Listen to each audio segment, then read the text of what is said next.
Hey guys, this is Peter Tiger and welcome back to my channel. और आज हम अपने चैनल के ऊपर जस्टिस लीग ऑफ अमेरिका को स्टार्ट करने के लिए जा रहे हैं। तो जैसा कि इससे पहले मैं आपके साथ इसका एक वन शॉट कॉमिक शेयर कर चुका हूं, जिसके जरिए आपको नो हाउ हो गई होगी कि इस पूरे के पूरे स्टोरी आर्क के अंदर हम किस तरह की टीम को देखने वाले हैं, जो कि मेरे हिसाब से एक बहुत ज़्यादा मज़ेदार किस्म की टीम है। और खासकर अब इस पूरी की पूरी टीम के अंदर लोबो जो है वो इसका पार्ट है, तो ये काफ़ी ज़्यादा इंटरेस्टिंग बनी गई है। और साथ साथ बैटमैन इसको सुपरवाइज भी करेगा ही। तो आज का हमारा JLA का जो पहला स्टोरी आर्क है वो 4 इश्यूज़ के अंदर है, जिसके अंदर हम उनको बहुत ही शानदार तरीके से एक outside of the world threat से मुकाबला करते हुए देखेंगे। सो गाइस, अगर आप चैनल पर फर्स्ट टाइम आ रहे हैं तो मेरी आपसे यही रिक्वेस्ट है कि मेरे चैनल स्पीड टाइगर को सब्सक्राइब जरूर कीजिएगा अगर आप डेली बेसिस पे मार्वल एंड DC कॉमिक्स को एंजॉय करना चाहते हैं। साथ ही साथ हम इस पूरी की पूरी DC रीबर्थ की टाइमलाइन को लेकर चल रहे हैं, जो कि मैं हर संडे आप लोगों के साथ शेयर कर रहा होता हूँ। तो इस पूरी की पूरी DC रीबर्थ की टाइमलाइन को सही तरीके से देखने के लिए प्ले लिस्ट को जरूर फॉलो कीजिएगा। तो चलिए बिना किसी और बात के फौरन से अपनी आज की इस ऑसम वीडियो को स्टार्ट करते हैं।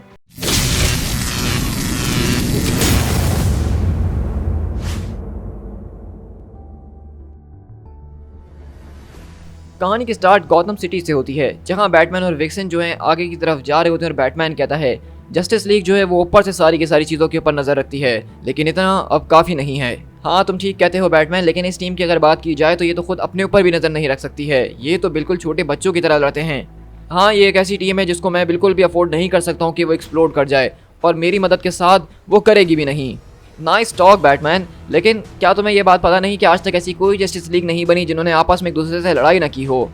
देखो विक्सन, मेरा इस टीम को बनाने का मकसद सिर्फ एक ही है कि इंसानों को पता होना चाहिए कि हीरोज़ कौन हैं। हीरोज़ भी इंसान होते हैं, उनकी ही तरह दिखते हैं और उनकी ही तरह काम करके दुनिया को बचा सकते हैं। जिसका मतलब ये है कि कोई भी चाहे तो वो हीरो बन सकता है, और JLA उनको यही दिखाने के लिए बनाई गई है। और इसी तरह हम यहाँ से सिटी ऑफ वैनिटी के अंदर शिफ्ट होते हैं, जहाँ पे एक पूरी की पूरी बिल्डिंग के अंदर एक ज़बरदस्त तरीके की आग लगी हुई है, जहाँ हम देखते हैं कि ब्लैक कैनरी बेसिकली जो है सारे के सारे लोगों को बचाते हुए यहाँ से निकल रही होती है। और वो यहाँ पे अपने साथ अपने दूसरे टीम मेंबर रे के साथ है, जो कि मैंने आपको बताया था कि बेसिकली लाइट को एब्जॉर्ब करता है, लाइट को मैनिपुलेट करता है, और जितनी भी लाइट से रिलेटेड जितनी चीज़ें हो सकती हैं वो सब कुछ करता है।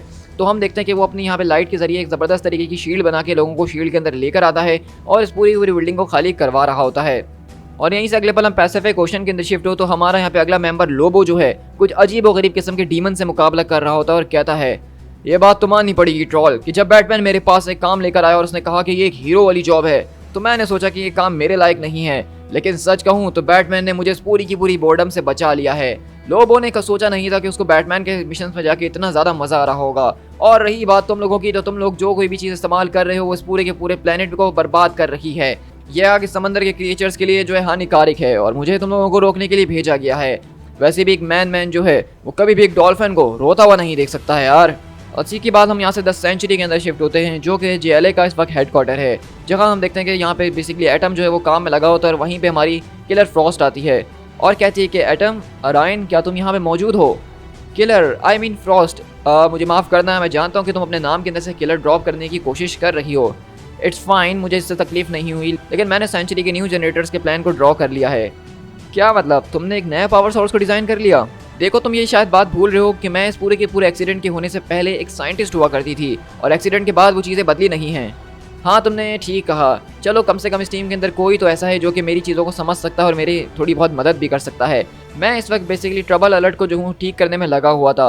ये एक ऐसी चीज़ है जिसकी ज़रूरत हमें इस वक्त सबसे ज़्यादा है। लेकिन सच कहूँ तो मैं इसको प्रोग्राम करने की काफ़ी देर से कोशिश कर रहा हूँ, और ये प्रोग्राम मुझसे बहुत ही ज़्यादा लड़ रहा है। तो किलर फ्रॉस्ट बोलती है कि मे बी, तो फिर मैं इससे मुकाबला करके देखती हूँ। और यहीं से अगले पल हम न्यूयॉर्क के एक छोटे से इलाके के अंदर शिफ्ट होते हैं, जहाँ पे आम रूटीन के मुताबिक लोग अपने कामों के अंदर बिजी होते हैं। लेकिन अगले पल उस पूरे के पूरे शहर के अंदर एक ज़बरदस्त तरीके का बीचों बीच पोर्टल खुलता है, और एक आदमी जो कि उसकी वीडियो रिकॉर्ड कर रहा होता है, उस पोर्टल से एक हाथ आता है और उसके फ़ोन को कुचल देता है। और वो कहता है अर्थ, ये तो उससे भी ज़्यादा बदतर हो चुकी है जितना मैंने सोचा हुआ था। लिसन टू मी, मेरा नाम लॉर्ड हैवेक है। मैं और मेरे कैप्टन्स जो हैं इस पूरे के पूरे यूनिवर्स के मेम्ब्रेन को कमज़ोर करते हुए यहाँ पे पहुँचे हैं तुम लोगों के लिए, तुम लोगों को सिर्फ एक सिंपल मैसेज देने के लिए। लेकिन अगले ही पल हम देखते हैं कि यहाँ पे कि जो कोई भी सुपर विलन है ये अपने साथ एक बहुत ही बड़ी सुपर विलन्स की टोली लेकर आया है। लेकिन इससे पहले कि वो अपना मैसेज सुना सके, यहाँ पे पुलिस वाले आके उसको इंटरप्ट कर देते हैं और कहते हैं कि फ्रीज। और वहीं से लॉर्ड हैवॉक अपनी बात को कंटिन्यू करते हुए कहता है हमने तुम्हारी दुनिया को जलते हुए देखा है, और अब हम तुम्हारी दुनिया को बचाने के लिए आए हैं। और अगले पल हम यहाँ से दोबारा सेंचुरी के अंदर शिफ्ट होते हैं, जहाँ पे बेसिकली रायन और यहाँ पे किलर फ्रॉस्ट दोनों मिलके उस पूरे की पूरे डबल अलर्ट के ऊपर काम करने में लगे होते हैं। और इस पूरी की पूरी वायरिंग को जो है किलर फ्रॉस्ट हमारी बहुत आसानी से सुलझा के इस पूरी की पूरी डिवाइस को ठीक कर देती है। लेकिन ये डिवाइस जैसे ही ठीक होती है तो उनको पूरी की पूरी स्क्रीन के ऊपर अजीबोगरीब अलर्ट्स मिलना शुरू हो चुके हैं, जहाँ पे लोग पैनिक के अंदर नजर आ रहे हैं। तो किलर फ्रॉस्ट बोलती है, हाँ हमने कर तो दिखाया, लेकिन क्या ये ऑलरेडी होना स्टार्ट हो चुका है? और अगले पल हम देखते हैं कि बेसिकली वहाँ पे लॉर्ड हेवॉक की उनको पूरी की पूरी तस्वीर मिल रही होती है, क्योंकि इस डिवाइस का बेसिकली फंक्शन ही यही है कि जेएलए को बताया जा सके कि उनकी इस वक्त सबसे ज़्यादा ज़रूरत कहाँ पे है। और अगले पल रायन बोलता है, ओ लगता है कि मुझे अपने नए सूट को फ़ौरन से तैयार कर लेना चाहिए। और अगले पल बैटमैन बोलता है कि this is Batman, the trouble alert जो है वो लाइव हो चुका है। न्यूयॉर्क अपस्टेट के अंदर हमारे पास एक ऑफ वर्ल्ड इनकर्जन की सिचुएशन है। तो वहीं से सारी की सारी टीम बेसिकली रिस्पॉन्ड करना शुरू करती है। और यहाँ पे जैसा कि आपको पता है कि ये टीम अभी नई नहीं बनी है, तो सबके कोऑर्डिनेशन में कुछ ना कुछ मसले चल रहे हैं। तो वहीं से बैटमैन बोलता है कि बस यहाँ पे बहुत हो चुका है, अपने अपने टोकन्स को निकालो और ट्रांसमीटर को तैयार करो, उसके जरिए तुम लोग टेलीपोर्ट होकर सारे उसी जगह के ऊपर पहुंच जाओगे। इस वक्त लोग वहाँ पर रो रहे हैं मदद के लिए, जो कुछ भी चल रहा है हमें जाके उनकी मदद तो करनी ही होगी। तो वहीं से हम देखते हैं कि विक्सन बोलती है कि तुमने शायद ठीक कहा बैटमैन, अब हमें उनको बता देना चाहिए कि हम उनकी पुकार को सुन सकते हैं। और इसी तरह हम देखते हैं कि बेसिकली उस पूरे के पूरे छोटे से टाउन को वो सारे के सारे लोग जला के राख कर रहे होते हैं और बर्बाद कर रहे होते हैं, और सारे के सारे पुलिस वालों का भी काम तमाम हो रहा होता है। और वो कहता है कि तुम्हारे स्ट्रक्चर्स काफ़ी ज़्यादा वीक हैं, तुम्हारे कोर्ट्स, तुम्हारे कानून, योर यूनिफॉर्म प्रोटेक्टर्स, वो अब मेरे सामने बहुत ही ज़्यादा कमज़ोर हैं, और अब मैं उनको दिखाऊंगा कि असल में ऑर्डर क्या होता है। तुमने इस पूरी की पूरी सोसाइटी को बिल्ड किया और अपने आप को इस बात से कन्विंस करते हो कि तुम लोग सेफ हो, लेकिन तुम लोग इस बात को नहीं जानते हो कि तुम लोग सिर्फ एक कदम की दूरी पे हो केओस से। देखो, तुम लोग अपने आप को प्रोटेक्ट नहीं कर सकते हो, तुम देख रहे हो कि हम तुम्हें कितनी आसानी से टर्न डाउन कर रहे हैं। और वहीं से अगले पल उसके कैप्टन बोलते हैं कि हमें और ज़्यादा लोग मारने की ज़रूरत है हेवॉक, मैसेज अभी तक क्लियर नहीं हुआ है। वहीं से वो कहता है कि मेरी चीज़ों के ऊपर सवाल मत उठाओ डाई हार्ड, तुम्हारे तरीके वैसे भी किसी काम नहीं आते हैं। हम इस बात को जानते हैं कि हम लोगों के ऊपर ट्रस्ट तो कभी कर ही नहीं सकते हैं, और इस बात को हम अच्छे तरीके से देख चुके हैं। हमारी दुनिया एंगोर वो तुम्हारी दुनिया की तरह हुआ करती थी, हमारे लोग एक दूसरे के खिलाफ हो गए और एक दूसरे के ऊपर ही अटैक करना शुरू कर दिया, और सबके बाद उन सब की जो है फ्रीडम उनसे छीन ली गई। उस सब को ठीक करने के लिए हमें एक्सट्रीम मेजर्स को उठाना पड़ा। हमने बहुत ही ज़्यादा एक्सट्रीम मेजर्स का इस्तेमाल करा ताकि हम उस दुनिया को ठीक कर सकें, और उस डेस्परेशन के अंदर हमने अपनी दुनिया को बचा लिया, सिंपली उसको डिस्ट्रॉय करके। और अब हम देख रहे हैं कि वही हाल तुम्हारी दुनिया का भी हो रहा है, और अब ये डिस्ट्रक्शन के बहुत ही ज़्यादा करीब आ चुकी है। तो आज हम यहाँ पे इन सारी की सारी चीज़ों को ठीक करने के लिए आए हैं, क्योंकि अगर आज़ादी को जो है खुला छोड़ दिया जाए तो वो काफ़ी ज़्यादा डेंजरस साबित हो सकती है। सिर्फ एक स्ट्रॉन्ग हैंड ही जो है ऑर्डर को मेंटेन करके रख सकता है, और लोगों की प्रोटेक्शन के लिए ये काफ़ी ज़्यादा ज़रूरी है। हम तुम्हें यहाँ पे प्रोटेक्शन ऑफर करते हैं और एक आखिरी चांस देते हैं सारी की सारी तबाही से भागने का। अगर तुम हमारी हुकूमत को यहाँ पे विलिंगली एक्सेप्ट करते हो तो तुम्हारे लिए बेहतर है, इसके अलावा तुम्हारे पास कोई और चांस है भी नहीं।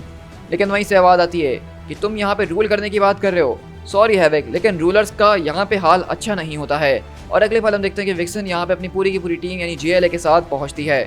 तो वहीं से लॉर्ड हेवॉक बोलता है, मैंने तुम्हें पहचाना तो नहीं, लेकिन तुम जैसों से मैं पहले भी निमट चुका हूँ, the Thunderer, the Machine Head, Frank Future, लेकिन उन सबको मैं जान से मार चुका हूँ। और अगले पल हम देखते हैं कि लॉर्ड हेवॉक इनकी तरफ भी अटैक करने के लिए बढ़ता है, और इसी तरह जेएलए भी उसके ऊपर अटैक करने के लिए बढ़ रही होती है, जहाँ पे बैटमैन और विक्सन सबको लीड कर रही हैं। और वहीं से लॉर्ड हेवॉक कहता है कि मैं अपनी दुनिया को पहले ही खो चुका हूँ, और अब तुम इस दुनिया को बचाने से मुझे नहीं रोक सकते हो। तो बैटमैन बोलता है कि गलत, तुम सिर्फ एक मर्डरर हो और यह बात तुमने खुद ही एक्सेप्ट करी है, और अब तुम्हारा काम यहाँ पे बस जितना था खत्म हो चुका है। आई एम सॉरी, मुझे माफ़ करना, लेकिन आखिरकार तुम हो कौन जो मुझसे इस तरह से बात कर रही हो। और ऐसे बैटमैन बोलता है कि रे, यहाँ पे पूरे के पूरे पैरामीटर को सेट करो। और अगले पल हम देखते हैं कि बेसिकली वो सारे के सारे लोगों को यहाँ से बाहर निकालता है ताकि कम से कम लोग हर्ट हो सकें। और बैटमैन बोलता है कि तुमने मुझे हर्ट करा, तुमने मेरे लोगों को हर्ट करा, इसका मतलब तो ये तुमने हम सब को हर्ट करा। अब तुम जानना चाहते हो कि मैं कौन हूँ, तो तुम्हें बहुत जल्द पता चली जाएगा। तो वहीं से लॉर्ड हेवॉक बोलता है कि तुम भी उन हीरोज ऑफ एगोर की तरह हो जो कि फूल्स थे, जो कि आगे की चीज़ों को नहीं देख पाते थे, और वो समझते थे कि उन्होंने दुनिया को सेव रखा हुआ है। तुम लोग ही इस जगह को जो हो डूम की तरफ ले जाओगे, और मैं ये होने नहीं दूंगा। तुम लोग एक्सट्रीमिस्ट हो और हम तुम्हें रेडिकेट करके ही रहेंगे। और अगले पल हम देखते हैं कि लॉर्ड हेवॉक उसके सारे के सारे कैप्टन्स यहाँ पे सारी की सारी टीम से मुकाबला करना शुरू करते हैं। और इसी तरह हम देखते हैं कि यहाँ पे इनके बीच एक ज़बरदस्त तरीके का मुकाबला चल ही रहा होता है। लेकिन यहाँ पे ये जो कोई भी खतरनाक किस्म की बींग्स जो दूसरी दुनिया से आए हैं, ये बहुत ही ज़्यादा तेज़ और शानदार लग रहे हैं। लेकिन हम देखते हैं कि बैटमैन जब यहाँ पे लॉर्ड हेवॉक से मुकाबला कर रहा होता है विक्सन के साथ, तो एटम यहाँ पे उसके सूट के अंदर घुस के उसको ख़त्म करने की कोशिश कर रहा होता है। लेकिन उसके सूट के अंदर ऐसे डिफेंसेस मौजूद होते हैं कि एटम वहाँ पे घुस नहीं पा रहा होता, और कहता है कि मैंने तुमसे कहा था ना कि तुम लोग कमज़ोर हो, मैं ही इस दुनिया की आखिरी उम्मीद हूँ और मैं ही इस दुनिया को बचा सकता हूँ, और तुम्हारे अंदर इतनी हिम्मत नहीं कि तुम इस सारी की सारी बातों को समझ सको। मैं तुम्हारे प्रोटेक्टर्स को काट के रख दूंगा तुम्हारी आंखों के सामने। मैं पहले भी तुम्हारे प्रोटेक्टर्स को तुम्हारी आंखों के सामने काट के रख सका हूँ, लेकिन लगता है कि तुम्हें एक और डेमोन्स्ट्रेशन की ज़रूरत है इस बात को प्रूव करने के लिए। और अगले पल हम देखते हैं कि वो बेसिकली एटम को अपने हाथ में उठा लेता है और मारने के लिए जा रहा होता है। तो वहीं से सब लोग बोलते हैं कि बैटमैन तुम ये कैसे होने दे सकते हो, वो उसको मार डालेगा। तो वहीं से विक्सन बोलती है कि ये चल क्या रहा है, हम उसको रोक भी नहीं पाएंगे इतनी देर के अंदर। तो बैटमैन बोलता है कि नहीं, ये मेरी टीम है, हैवॉक उसको फौरन से नीचे रखो। अगर तुम्हें किसी का एग्जाम्पल बनाना ही है तो मुझे लो और मुझे एक एग्जाम्पल बना कर रख दो। तो वहीं से वो कहता है कि बैटमैन, तुम्हारे लोग तुम्हारा नाम चिल्ला रहे हैं और मैंने शायद इस नाम को पहले भी सुना हुआ है। मेरी दुनिया के ऊपर जहाँ से मैं आया हूँ वहाँ पे भी कुछ इस तरह के लोग हुआ करते थे। उनका भी एक लीडर हुआ करता था, द क्रूसेडर। उसके पास भी कोई पावर्स नहीं थी ठीक तुम्हारी तरह, लेकिन उस सब के बावजूद भी वो ऐसे काम कर देता था जो कि कोई शायद गॉड भी ना कर सके। और इस बात की मैंने उसके लिए काफ़ी इज्जत भी करी थी। क्या तुम्हें लगता है वाकई में कि तुम अपने आप को सेक्रीफाइस करने के लिए तैयार हो इस बच्चे की जान बचाने के लिए? और अगले पल हम देखते हैं कि बैटमैन बेसिकली अपनी यूटिलिटी बेल्ट को उठा के उसके कदमों के अंदर फेंक देता है, in sort of a surrender की तरह। और वहीं से वो कहता है सिर्फ 1 सेकंड, मुझे बस 1 सेकंड दो। तो वहीं से वो बोलता है कि इसके ऊपर मैं तुमसे बहस नहीं करूंगा। तो वहीं से बैटमैन बोलता है कि तुम अर्थ की मदद करना चाहते हो, ये क्रूसेडर जिसका तुम अभी जिक्र कर रहे हो वो शायद तुम्हारे इन सारे के सारे इरादों को ठीक तरीके से समझ नहीं सका, लेकिन रही बात मेरी तो मैं तुम्हें समझ रहा हूँ। मेरी टीम को यहाँ से जाने दो। तो वहीं से हम देखते हैं कि सारी की सारी जेएलए बोलती है कि बैटमैन यहाँ पे उसको अपनी बातों के जरिए फंसाने की कोशिश कर रहा है ताकि हम लोग यहाँ पे सेफ्टी तक जा सकें। तो वहीं से लॉर्ड हैवॉक बोलता है कि एक पूरी की पूरी न्यूक्लियर फायर ने हमारी दुनिया को खत्म कर दिया, क्या तुम इस ट्रेजेडी के बारे में जानते हो? तो बैटमैन बोलता है कि मैं भी अपनी दुनिया खो चुका हूँ तब जब मैं एक छोटा बच्चा हुआ करता था, तो इसलिए मैं तुम्हारे इस गोल की काफ़ी रिस्पेक्ट करता हूँ। तुम हमारी शर्त को जानते नहीं हो लेकिन मैं बहुत अच्छे तरीके से जानता हूँ। तुम मेरी टीम को यहाँ से जाने दो और इस पूरी की पूरी दुनिया को बचाने में मैं तुम्हारी मदद करूंगा।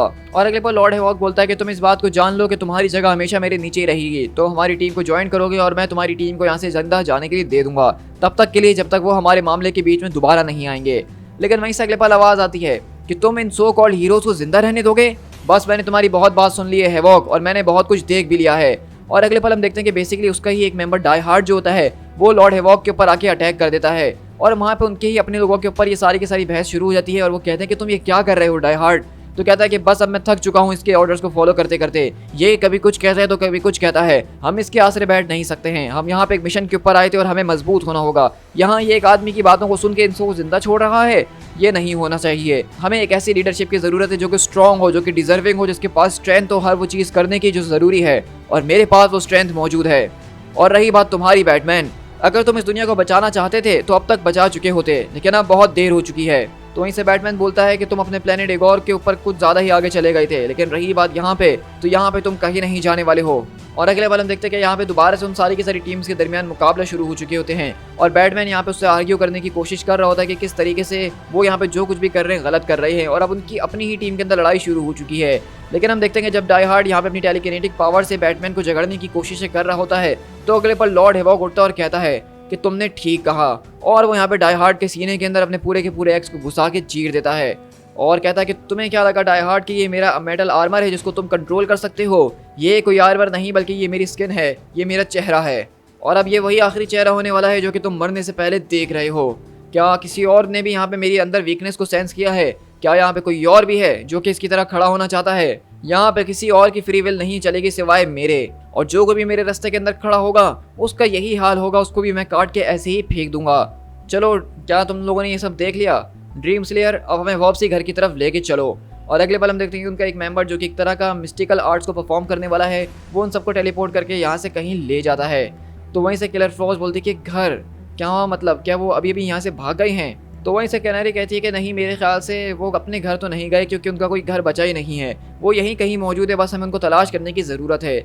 और अगले पल हम यहाँ से कंट्री कराविया के अंदर शिफ्ट होते हैं, और अगले पल हम देखते हैं कि लॉर्ड हैवॉक जो है यहाँ पे एक कंट्री कराविया के अंदर टेलीपोर्ट होकर अपनी टीम के साथ आता है। तो वहीं से उसके कैप्टन पूछते हैं कि डैम, मैं इस जगह को स्मेल कर सकता हूँ, क्या ये वही जगह है जहाँ से आप बिलोंग करते हैं बॉस?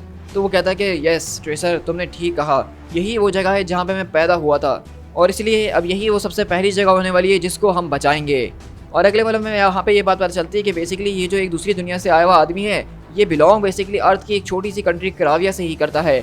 और हम इस वक्त जो है यहाँ पे पूरी की पूरी इसकी कैपिटल सिटी के अंदर शिफ्ट होते हैं, जहाँ पे एक आदमी ने गन पॉइंट पे कुछ लोगों को पकड़ा होता है और पुलिस वाले उसको रोकने की कोशिश कर रहे होते हैं। लेकिन अगले ही पल हम देखते हैं कि यहाँ पे बेसिकली लॉर्ड हैवॉक एक ज़बरदस्त तरीके की एंट्री मार के उस आदमी का काम तमाम करता है, और कहता है कि नहीं, अब तुम में से हर एक की पुकार को सुना जाएगा। और अगले वाला हम यहाँ से ब्लैक कैनरी वगैरह के पास शिफ्ट होते हैं, जो कि विक्सन वगैरह दूसरे लोगों के साथ मिलकर यहाँ पे जो पूरी पूरी तबाही हुई है उसको ठीक करने में लगे होते हैं। और अगले पल वो पूछती है कि विक्सन और रे यहाँ पे सारे के सारे क्लीन अप को कर रहे हैं और बहुत जल्द खत्म हो जाएगा, लेकिन एक चीज़ है, हैवॉक ने नियरली इस पूरी की पूरी जगह को डिस्ट्रॉय कर दिया और तुम उसके सामने सरेंडर कर रहे थे। आखिरकार ये सब चल क्या रहा है? तुमने कहा था कि हम इस टीम के अंदर जब भी रहेंगे तो एक ऑनेस्ट रहने की कोशिश करेंगे। तो अब ये वो पॉइंट है जहाँ पे मैं तुमसे पूछूंगी कि आखिरकार तुम वो कर क्या रहे थे। और बैटमैन बोलता है कि और अब ये वो पॉइंट है जहाँ मैं तुमसे बस यही कहूँगा कि तुम मेरे ऊपर ट्रस्ट करो। रियली तुम इन सारी की सारी चीज़ों के अंदर ट्रस्ट को इन्वॉल्व कर रहे हो, लेकिन ऑनेस्टी के अंदर कोई सीक्रेट्स नहीं होते हैं। तुम्हें शायद बैटगर्ल से पूछना चाहिए कि एक टीम वर्क किस तरह से फंक्शन करती है। और रही बात इस टीम की, तो ये टीम की तरह बिल्कुल भी काम नहीं हो रहा है। तो वहीं से अगले पल एटम बोलता है कि ज़रा एक मिनट, मैंने कर दिखाया। हेवॉक की जो रेडिएशन है मैंने उसको ट्रैक कर लिया और वो ईस्टर्न यूरोप की तरफ से आ रही है। मैंने कहा था ना कि मैं यंग तो हूँ, लेकिन मैं काफ़ी ज़्यादा इंप्रेसिव हूँ। क्या कोई मेरे साथ चलने के लिए तैयार है? और अगले पल हम देख देंगे कि इस तरीके से क्राविया के हर एक सिटी के अंदर उसने अपने हर एक कैप्टन को छोड़ दिया है, जो कि बेसिकली अपने तरीके से वहाँ पे इंसाफ लेकर आ रहे हैं और उनको जो ठीक लग रहा है वो उसके लिए कर रहे हैं। और एक एक करके हम इनके मेंबर से मिलवाए जा रहा होता है, जिसमें से पहला ट्रेसर है जिसको द अटैक डॉग कहा गया है। इसके बाद द ब्रूट है जिसको अपनी आवाज़ निकालने की नहीं बल्कि उसके एक्शंस ही काफ़ी हैं। इसके बाद गॉर्गन जो कि एक पपीटर है और लोगों को कंट्रोल करने में एक्सपर्ट है। और इसके अलावा यहाँ पे ड्रीम स्लेयर है जो कि एक तरह का मिस्टिकल आर्ट्स को परफॉर्म करने वाला सॉर्सरर है और वो यहाँ पे लोगों को कंट्रोल करके इस पूरे के पूरे टाउन को जो है बेसिकली फ्रोज कर चुका है और अब यहाँ पे लोग हिल भी नहीं रहे हैं। इसके अलावा इनका यहाँ पे एक और मेंबर जो कि एक बड़े से चमगादड़ के ऊपर है, उसका नाम जो है बेसिकली डेथ बैड है। और हम देखते हैं कि यहाँ पे बेसिकली वो सारे के सारे मेंबर अपने अपने हिसाब से यहाँ पे जस्टिस को लेकर आ रहे हैं, लेकिन उनका जो जस्टिस है वो लोगों को डरा रहा है और लोग चीख रहे हैं। और इसी तरह अगले पल हम देखते हैं कि बैटमैन अपनी जेएलए के साथ यहाँ पे पहुँचता है और वहीं से डेथ बैड बोलता है कि तुम लोगों की अब यहाँ पे कोई ज़रूरत नहीं है। क्या तुम्हें लगता है कि हम लोग काफ़ी ज़्यादा क्रूल हैं? क्या तुम लोगों को लगता है कि हम यहाँ पे जो कर रहे हैं वो ठीक नहीं कर रहे? लेकिन यहाँ की इंसानियत ही अब क्रूल हो चुकी है। अगर हमें उनको ठीक करना है तो हमें उनके ही तरीक़ों से उनको समझाना होगा, जो कि अब वायलेंट ही होंगे। और हम यहाँ पे जो कर रहे हैं वो हम करके ही रहेंगे और अब मैं तुम्हें बिल्कुल भी अलाउ नहीं कर सकता हूँ कि तुम हमें रोक सको। और अगर तुम्हें रोकने का इतना ही ज़्यादा दिल चाह रहा है तो आओ और हमें रोक के दिखाओ। हेवॉक ने मेरी ज़िंदगी को बचाया था मेरे डेथ बेड के ऊपर, उसने मुझे एक फैमिली दी और मैं अब इडियट नहीं हूँ जो कि उसके खिलाफ जाने की कोशिश करूँगा। मैं उसके लिए अपनी जान को भी कुर्बान कर सकता हूँ। और इसी तरह हम देखते हैं कि अगले पल वहाँ पे किलर फ्रॉस्ट जो है वो बेसिकली अपनी बर्फ़ वाली पावर से उससे मुकाबला करना शुरू करती है। और अगले पल कैनरी भी यहाँ पे आती है और कहती है, हाँ मैं जानती हूँ कि तुम मरने के लिए तैयार हो, लेकिन मैं तुमसे ये सिर्फ इसलिए एक बार पूछ रही हूँ क्योंकि मैं तुम्हें एक चांस देना चाहती हूँ। लेकिन अगले पल हम देखते हैं कि वहाँ से गन्स लोड होती है और आवाज़ आती है कि ब्लैक कैनरी, जस्टिस लीग, तुम्हें चारों तरफ से घेर लिया गया है, जो कर रहे हो वहीं पे रुक जाओ और डेथ बेड से पीछे हटो। तो विक्सन बोलती है कि ये क्या चल रहा है। तो वहीं से वो सारे के सारे मिलिट्री मैन आते और कहते हैं कि इसको कहते हैं diplomacy. As of this movement हमें ये बात पता चली है कि ये सारे के सारे एक्सट्रीमिस्ट जो हैं वो सिटीजन ऑफ क्राविया हैं, जिसका मतलब ये है कि ये डेथ बेड भी जो है वो क्रावियन सिटीजन है और इस वक्त ये हमारे साथ यहाँ से घर चल रही है। तो वहीं से विक्सन बोलती है, क्या तुम्हें वाकई लगता है कि हम उसको यहाँ से ऐसे ही जाने देंगे? तो वो सोल्जर बोलता है कि अनलेस अगर तुम यहाँ पे एक वॉर नहीं चाहती हमारी कंट्री से, तो तुम एग्जैक्टली वही करोगी जो हम तुम्हें करने के लिए कह रहे हैं। तो विक्सन बोलती है कि मैं ऑलरेडी पहले ही काफ़ी वॉर्स को सर्वाइव कर चुकी हूँ। तो वहीं से बैटमैन बोलता है कि नहीं, ये यहाँ पे इसके लिए नहीं आई है बल्कि ये सारे के सारे लोग मेरे लिए आए हैं कैप्टन। तो कैप्टन बोलते हैं, तो मेरे ख्याल से तुम लोगों को वापसी लौट जाना चाहिए बैटमैन, क्योंकि अगर अब तुम दोबारा वापसी लौट कर आए तो हम तुम्हें देखते ही गोली मार देंगे। तो बैटमैन कहता है कि ये सब अभी ख़त्म नहीं हुआ है। तो वहीं से वो आर्मी कैप्टन बोलता है, मेरे ख्याल से ये ख़त्म हो चुका है बैटमैन, क्योंकि तुम भी जो हो चाहे कितने भी एक्सपर्ट क्यों ना बन जाओ, लेकिन एक पूरी की पूरी नेशन से मुकाबला नहीं कर सकते हो। और इसी तरह हम यहाँ पे शिफ्ट होते हैं उनके पूरे की पूरे कैपिटल सिटी के अंदर, जहाँ पे लॉर्ड हेवॉक यहाँ के प्रेसिडेंट जो कोई भी है उसके पास आता है और वो कहता है कि welcome to the capital Lord Havoc. और वो कहता है कि एक वक्त पहले मैं यहीं पे खड़ा हुआ करता था जहाँ तुम खड़े हो, ऑन माई वर्ल्ड, मेरी यूनिवर्स के अंदर मैं इसी जगह के ऊपर पैदा हुआ था एज अ बॉय जिसका नाम प्रिंस एलेक्सी था और मैं अपने फादर के थ्रोन का एयर हुआ करता था, एयर टू द क्राविया। लेकिन मैं कमज़ोर था और एक बीमारी के साथ पैदा हुआ और इसलिए मेरे छोटे भाई को उसका एयर बना दिया गया। मुझे जो है गद्दी से हटा दिया गया जबकि मैं उसका असली हकदार था और मुझे सड़कों पर भटकने के लिए छोड़ दिया गया। लेकिन मैं मरा नहीं, मैंने अपने सोल को जो है बेच दिया the might beyond the mirror को और उसके बदले में उसने मुझे नया खून दिया, एक नई स्किन दी और एक नया चेहरा दिया और उसने मुझे बना दिया लॉर्ड हेवॉक। मेरी इतनी ज़्यादा विशेष को ग्रांट कर दिया गया है जितना शायद मैंने कभी सोचा भी नहीं था। तुम्हारा राजा भी मर चुका है और वो अपने पीछे कोई एयर नहीं छोड़ के गया है। तुम्हारी नेशन इस वक्त केओस के अंदर है, तुम्हारी पुलिस जो है वो अपनी ही मिलिट्री से मुकाबला कर रही है, तुम्हारे सिटीजन्स एक दूसरे को काटने मारने को दौड़ रहे हैं और सिर्फ एक दिन के अंदर मैंने तुम्हारे इस पूरे के पूरे जहन्नुम को यहीं पे रोक दिया और तुम लोगों को वहां से बाहर निकाला है। पीपल ऑफ क्राविया, अब से मैं हूँ तुम्हारा नया एयर।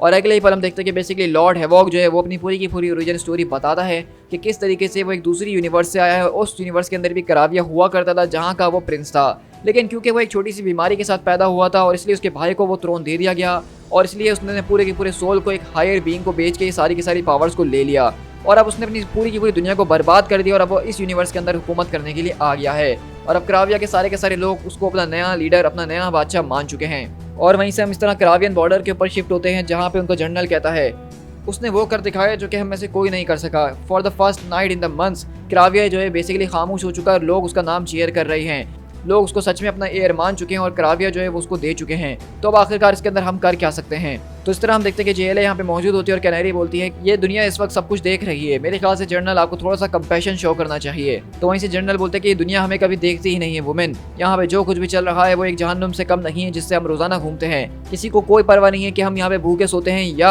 हम जिंदा भी हैं कि नहीं। तो बैटमैन बोलता है कि आप अपने लोगों को शेल्टर प्रोवाइड कीजिए जितना कर सकते हैं जब तक हम यहाँ पे काम कर रहे हैं। तो जनरल बोलता है कि काम हैवॉक यहाँ पे रूल कर रहा है लीगली। इसका मतलब ये है कि क्राविया एक सॉवरेन नेशन बन चुकी है, वो कोई सुपर विलन नहीं रहा। अगर तुम उससे डायरेक्टली जाके मुकाबला करते हो तो वो यहाँ पे एक इंटरनेशनल इंसिडेंट क्रिएट हो जाएगा। तो वहीं से रे बोलता है कि आई एम सॉरी, लेकिन सच में हम यहाँ पे खड़े होकर ये सारी की सारी बातें कर रहे हैं। अगर रही बात ऑर्डर की तो हैवॉक की नज़र में ऑर्डर ये है कि जो कोई भी उससे डिसएग्री करेगा वो उसकी जान ले लेगा। और मैं अपनी सारी ज़िंदगी हीरोज़ को देखते हुए पला बड़ा हूँ और हीरोज़ कोई ना कोई तरीका ज़रूर निकालते हैं, चाहे वो कितना भी ज़्यादा कॉम्प्लिकेटेड क्यों ना हो। क्या हम यहाँ पे बैठ के तमाशा देखते रहेंगे जब हैवॉक यहाँ पे इस पूरी की पूरी